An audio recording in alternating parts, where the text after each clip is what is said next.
Hello guys. Today, I am going to show you an American science fiction action film from 2011 entitled In Time. Warning: this is a spoiler content. So, watch out and take care. A voiceover describes the state of the world. A place where time has become currency. Thanks to scientific advances, people can stop aging at 25, but it comes with a catch. After reaching 25, a person is genetically engineered to live only one more year. The time is used as currency. You can earn more at work, but you sell it for goods and other services. Once your time runs out, you die. Time is now the currency. Will Salas is a young man living in Dayton, a poor ghetto in the southwest USA. He lives day by day, making just enough to pass each day, sharing time currency with his perpetually youthful mother, Rachel Salas. She is 50 today, but has 2 days work in the garment district. She gives Will 30 mins for lunch. They will celebrate when she gets back. Let me give you 30 minutes so you can have a decent lunch. Everyone has a luminous green digital clock on their arms, counting down. Will is generous and easily gives 5 mins to a young beggar girl, Maya. On the way to work he buys a coffee. The price has just gone up. Walking to work they see dead bodies in the streets. Will works in a metal stamping plant, making shiny cassettes. After his shift he notices he is paid less. Quotas have gone up. Whoa, what is this? Where's the rest? Never met the quota. Will meets his friend Boral at a bar. There they see a man treating everyone to drinks and drawing attention to his arm, which lists him as having over 116 years. Will knows that the man did not belong to the ghetto and was likely to draw attention to himself. Sure enough, the Minutemen, a criminal gang, shows up, armed and ready to forcibly take the man's time. The gang leader, Fortis, is actually age 75. Name's Fortis. Boral and the rest of the bar scatter, but Will interferes and helps the man escape. The two flee from the Minutemen and eventually find an old building to hide in. The man introduces himself as Henry Hamilton and tells Will of the time as currency system. It had been established as a means of population control after the advances made in anti-aging processes, but as people were still surviving. Inflation and lower wages were designed to keep the population in control. This currency system also meant that the rich could live much longer than normal and essentially become immortal, while the poor died. Henry, however, is tired of living for so long. An indignant Will tells him that the rich basically did not deserve their time. He tells Henry he doesn't want his time. Unwilling to abandon the depressed man, Will offers to stay with the man until the morning. At dawn, Henry passes his time to a sleeping Will. Will wakes alone, with the 116 years of time and a message telling him not to waste it. Through a window, Will sees Henry seated on the edge of the bridge and realizes the man plans to commit suicide. He runs out to stop him, but just misses him as Henry's time runs out and he falls into the stormwater channel. Will sees street cameras recording him and runs back home. Will meets Boral with his family and shows him his new time. To thank Boral for being his friend for so long, Will gives him a decade. Boral warns him that staying in Dayton with that much time was going to get him killed. Will wants to take his mom to New Greenwich. Rachel pays off a 2-day loan at a Weiss ATM machine. She tries to board a bus to get home, but the fare has gone up to 2 hours and she has only 90 mins left. In a panic she has to run. Will is waiting at the bus stop, realizes something is wrong, and runs toward Rachel. They meet somewhere in between, but too late, the mother dying in the son's arms. Later Will calls a private stretch Lincoln limo to pick him up and take him to a richer time zone. He passes through 4 toll booths with progressive fares into a gleaming modern, but sparsely populated city center, New Greenwich. He has cleaned himself up to dine at a nice restaurant. A young lady across the room takes notice. The waitress tells him to slow down, to blend in with the rich, and suggests a casino nearby. Meanwhile, Henry's body is discovered by the timekeepers, a body of authority much like the police. Raymond Leon notices the street cameras and examines the footage. When he expresses surprise at seeing Will's photo, his colleagues ask him if he knew the suspect and whether or not he had a criminal record. Raymond corrects them, telling them he did not know the current Will Salas, but he did know the senior Will Salas. Timekeepers are mobilized to locate Will Salas. At the casino, a tuxedoed Will meets Philip Weiss, arguably the richest man in the world. At a high-stakes poker game, Will goes all in and comes out as victor, now with over 1,000 years. Philip is impressed, as is Sylvia, his beautiful but sheltered daughter, the girl from the restaurant. Philip invites Will to his mansion for another party, and partially to see Sylvia again. Will agrees. Knowing to be prepared, he purchases a Jaguar E-Type and drives to the Weiss mansion on the coast. There Philip reintroduces him to Sylvia, as well as his wife Michelle and mother-in-law, all three of whom look the same age due to their wealthy background. Allow me to introduce my mother-in-law, Clara, my wife, Michelle, and my daughter, Sylvia. The women are followed by guards all the time, but Will convinces Sylvia to let loose and have fun. Feeling oppressed by her father and his men, Sylvia agrees and the two go skinny dipping in the ocean. Sylvia admits wishing that she could often do something wild and crazy.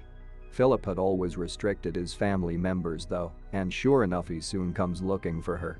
Sylvia and Will manage to dress and make themselves presentable again when the timekeepers appear and confront Will. Raymond arbitrarily takes back the 1,000 years as they don't believe Will's story. Raymond hints he knew Will's father and leaves. You're probably too young to remember your father. Will fights off the other timekeepers and takes Sylvia hostage, escaping out the mansion. Raymond commits himself to chasing them, even taking personal risks that other timekeepers avoided. After a car chase, Will manages to throw Raymond off their trail and escapes back to the country with Sylvia, who pleads to be let go. As soon as they return to Dayton, the car is wrecked in a trap set by the Minutemen. While Will and Sylvia remain unconscious, the Minutemen discover that Will only has a little time left and was thus worth nothing. Sylvia, however, had about a decade, and so they take hers instead. The men are forced to run before they could take all her time. Sylvia wakes up in panic because she has never been reduced to having so little time. Will tells her that she should not be worried, as regular people live day by day. Instead, he brings her to find Boral, hoping that he could give them some time. To his grief, he learns that Boral had drunk himself to death with his decades, leaving his wife and newborn alone. Gave him a decade. Drank himself to death with 9 years on his clock. Will manages to buy them more time by pawning off Sylvia's diamond earrings. The pawn shop owner sees theirs watch and give them 2 days. I'll give you 2 days for them. They're diamonds. He calls Philip and demands a 1,000-year ransom for Sylvia's return, to be sent to the Time Welfare Office. Raymond listens to the call and warns Will not to follow his father's path. Will learns that his father's crime was not stealing time, but something much more serious. Raymond deduces where Will was hiding and assures Weiss he would bring his daughter back safely. At Will's apartment he explains his father was an armed fighter with a trick to win time contests. He demonstrates that you let the other win at first. They get overconfident and distracted just as the last few seconds run down, then the arm can be flipped and the flow reversed. The next day the ransom is unpaid. Will says to Sylvia that it was likely because her father was prevented by the timekeepers, but Sylvia saw it as proof that her father didn't care about her. Nevertheless, Will decides to let her go and tells her to make a call to her family. Since they were in the ghetto after all, he also gives her a gun to protect herself. They kiss, and just as they split, so that Sylvia can make her call, Raymond appears and nearly shoots an unsuspecting Will. A panicked Sylvia shoots Raymond instead, and Will corners Raymond and attempts to take his time. Raymond, however, has very little, for it is timekeeper practice to carry only a little time to avoid being targets. Since Will was planning to take Raymond's car, he graciously transfers 4 hours of his own time to him before hijacking the black Challenger car and leaves him alone in the ghetto. Sylvia realizes that using a police car was essentially asking for attention. What are we gonna do? We can't keep driving around in this car. It's a cop car. They end up robbing another limo and passenger, a blonde woman dressed like a hooker. They learn that they had both been placed on a wanted poster with a reward of 10 years to anyone who could bring about their arrest. Philip studies a large map of the world with colored lights and numbers. He assures his business partners that his daughter would not crash the current economic system. An injured Raymond manages to escape the ghetto, verbally harassed the whole time, and meets with Philip. Weiss attempts to bribe Raymond into rescuing his daughter, but Raymond tells him that due to Sylvia's actions, an arrest warrant will be placed for her as well. If Philip interfered and tried to save his daughter, Raymond will see him arrested as well. I have issued a warrant for your daughter's arrest. Anyway, I will issue a warrant for your arrest. Will trains Sylvia how to use a handgun. She offers to help him get time. Will and Sylvia drive an armored car through a Weiss bank window and scoop up many time cassettes. They invite the onlookers to grab what they can also. So, help yourselves and take a day. Take a month. Hell, take a year. Come on, help yourselves. Take it. Take the time, it's free. The large status board shows the imbalance. This endears them to most people in the ghetto. Weiss watches the news report of the robbery as his wife chides him for suffocating them. We're killing her, Philippe. You're suffocating her. In a motel, the two get closer, then sense something is up, and just manage to escape Ray and his squad. Ray alone takes after them over rooftops in a running gun battle, refusing to let them go. They manage to bribe a bus driver and escape. At a seedy hotel, they rent the whole building for privacy. How many rooms? All of them. Fortis and his gang roust civilians until one admits where he saw the two runaways. In the hotel room, the young couple describe how each went through the change at age 25, when the green numbers begin counting down. Fortis arrives and explains it is not just the rich and the timekeepers oppressing the normal citizens. The Minutemen are being allowed to do so, as long as they did not start preying on the rich as well.